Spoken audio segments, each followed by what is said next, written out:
맞아주시길 바랍니다. 네, 안녕하세요.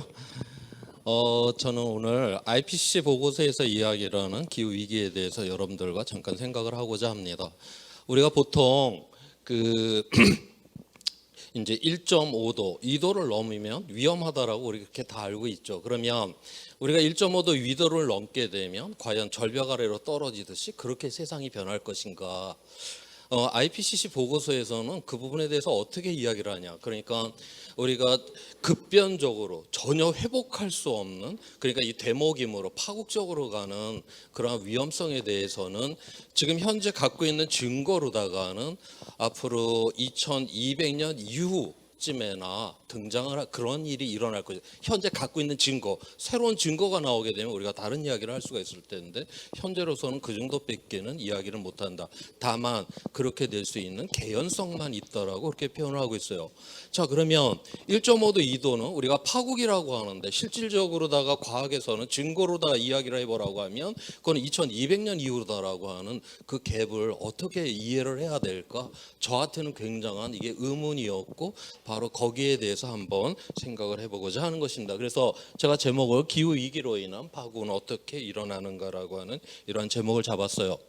이 그림은 우리가 잘 알고 있는 그림이죠. 1950년에서 2100년까지 지구의 평균 기온이 상승하고 있는 모습인데 미래 기후라고 하는 게 하나가 아니라 저렇게 여러 가지로 나오죠. 그 이유는 지금 이미 우리 인간은 100년 만에 지금 1도를 상승을 시켰는데 자연에서는 가장 빠르게 기온이 상승되는 속도가 1000년에 1도입니다. 그러니까 자연보다도 우리는 10배나 빠르게 이미 기후를 갖다 변화시키고 있다라고 하는 거죠. 그래서 미래 기후라고 하는 건 이제 자연이 결정을 못해요. 인간이 어떤 세상을 만드느냐에 따라서 온실가스 배출량이 달라지게 돼요. 그래서 거기에 따라 미래 기후가 결정이 난다라고 하는 것이죠. 그래서 여러 가지 미래 시나리오로 이제 나오게 되는데, 자, 여기에서 그러면 1.5도, 2도라고 하는 걸 넘게 된다라고 하면 이게 전 지구적으로 한꺼번에 동일하게 일어나냐? 또 그것도 아니에요.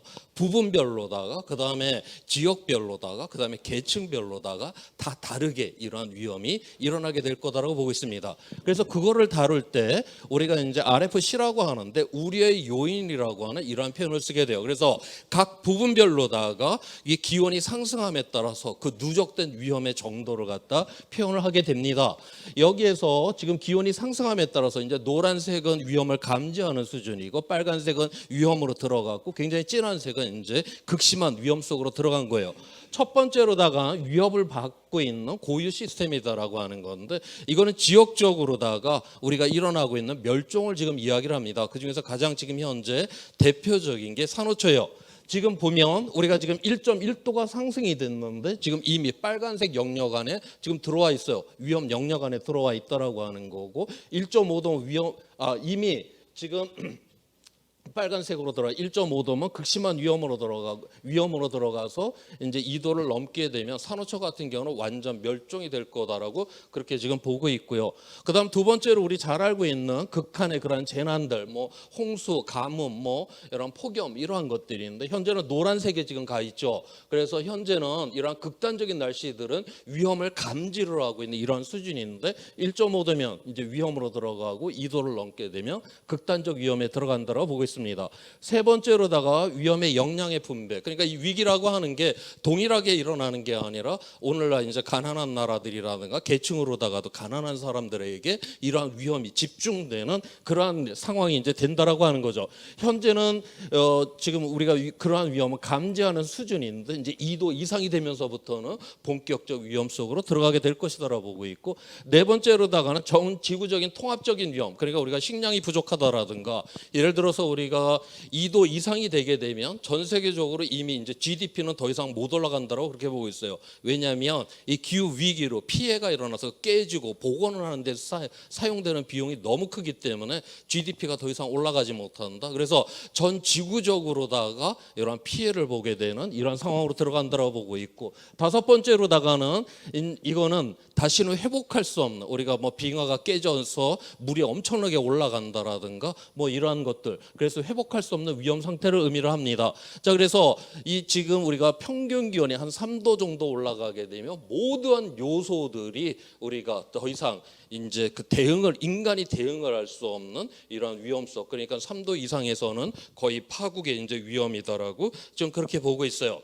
자, 그런데 지금 그러면 이러한 위험 속에서 우리는 이제 이 문제를 갖다가 이 기후 위기를 갖다가 우리가 이제 극복을 이제 해내야 될 텐데, 그런 극복을 해나가는 과정들을 단순하게 우리가 이산화탄소를 저감하고 이미 일어난 기후 변화의 영향에 대해서 우리가 이제 맞춰야 되는 적응, 이것만이 아니라 우리가 그거를 통해서 보다 더 지속 가능한 이러한 미래로 가야 된다. 그거를 우리가 기후 회복력 개발이라고 그렇게 부르고 있습니다. 먼저 이제 우리가 기온을 낮춰야 되겠죠.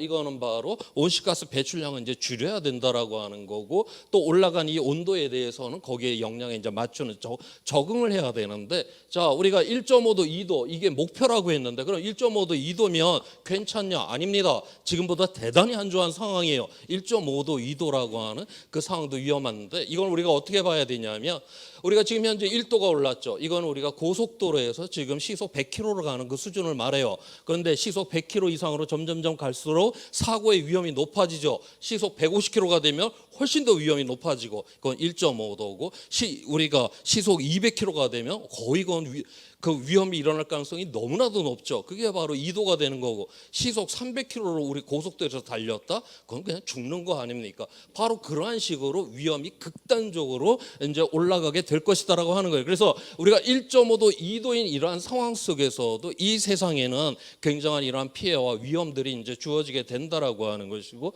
자, 그렇게 되게 되면 이 세상 이러한 문제들이 1.5도 선을 우리가 이제 돌파를 하게 되면 대체적으로 IPCC 보고서에서는 전 세계 인구의 절반이 이러한 위험의 영향권으로 들어간다고 보고 있고, 2도 이상이 되게 되면 우리가 이 해안에 있는 도시라든가 이러한 사막 근처에 있는 지역들, 그다음에 북극 지역들에 있는 이러한 지역들이 대단한 피해가 될 것이고, 그 중에서도 이러한 가난한 지역들, 그다음에 가난한 계층들의 이러한 피해가 대단히 클 것이다라고 보고 있어요.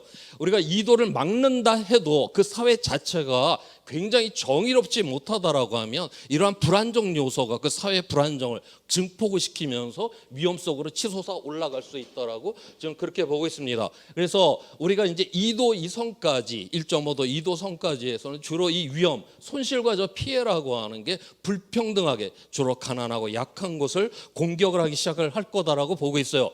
그래서 우리가 1.5도 2도의 이러한 세상 속에서는 바로 우리가 보다 인간에게 친절한 이러한 새로운 세상, 이러한 지속 가능한 세상을 우리가 만들어야 된다. 그래서 지속 가능한 이러한 발전 목표, 유엔에서 이제 SDGs라고 하는 1번이 가난을 줄여야 된다라고 하는 거, 이건 절대적인 빈곤을 의미를 하죠. 그다음에 상대적 빈곤이 불평등을 줄여야 된다. 그건 SDGs의 10번. 그래서 1번과 이 10번의 이 가치를 갖다가 반드시 이거를 해내야지만이 1.5도, 2도의 이 위험 속에서도 우리는 보다 안전하고 보다 연대가 있는 이러한 세상을 만들어낼 수 있다고 그렇게 보고 있습니다. 자, 그런데 이것이 이제 3도 이상까지 올라가 버리게 되면 그때는 이 손실과 이 피해라고 하는 게 이제는 부자도 여기에서는 견뎌내지 못하게 될 것이다. 그래서 결국 부자도 못 견디는 세상, 이거는 결국 문명의 붕괴로 가게 될 것이다라고 지금 그렇게 보고 있는 것입니다. 자, 그러면 우리가 이러한 문제를 이제 해결을 하게 될 때 해결을 해야 되는데, 그러면 우리 지금 현재 요즘 뭐 언론이라든가 이런 데서 보면 거의 뭐 1.5도 전문가들의 이야기라든가 이런 걸 보면 1.5도 넘는 거는 거의 뭐 각오를 해라, 거의 이제 이런 분위기들이에요. 자, 그러면 우리 인류가 지금 능력이 시원찮아 갖고 그 1.5도를 넘는 게 너무 당연하게 그렇게 받아들여야 되냐? 자, 여기에 대해서 현재 지금 과학 기술적인 측면으로 봤을 때 우리가 2050년 1.5도를 막기 위해서 탄소 중립에 도달을 해야 된다라고 보고 있는데, 현재 우리 인류가 지금 갖고 있는 이 기술력만 갖고서 약 현재 1.5도를 2050년 1.5도를 막기 위한 기술의 이미 95%를 이미 보유하고 있다라고 지금 그렇게 보고 있어요.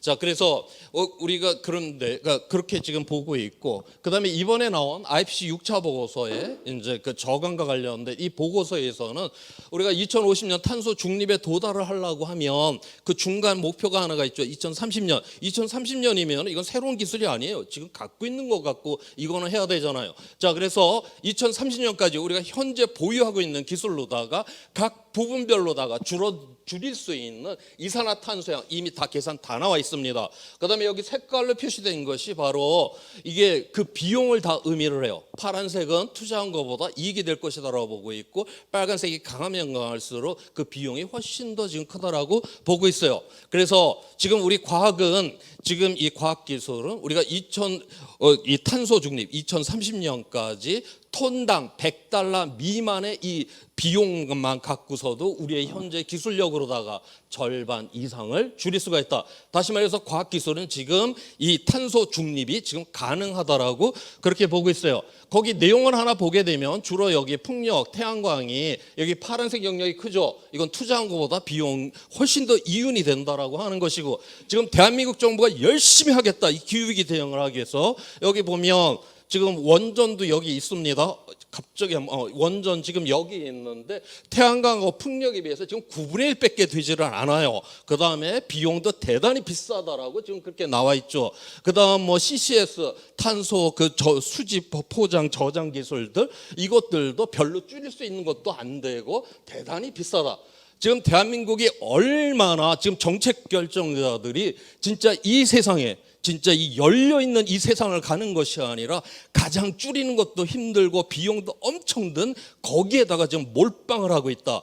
다시 말해서 대한민국의 오늘날 이 기후 위기는 바로 우리나라 정책 결정자들의 위기다라고 하는 것이고, 대한민국에서 기후 위기를 대응한다라는 건 바로 정치 투쟁이 될 수밖에 없다라고 IPCC 보고서는 그렇게 이야기를 하고 있습니다. 예.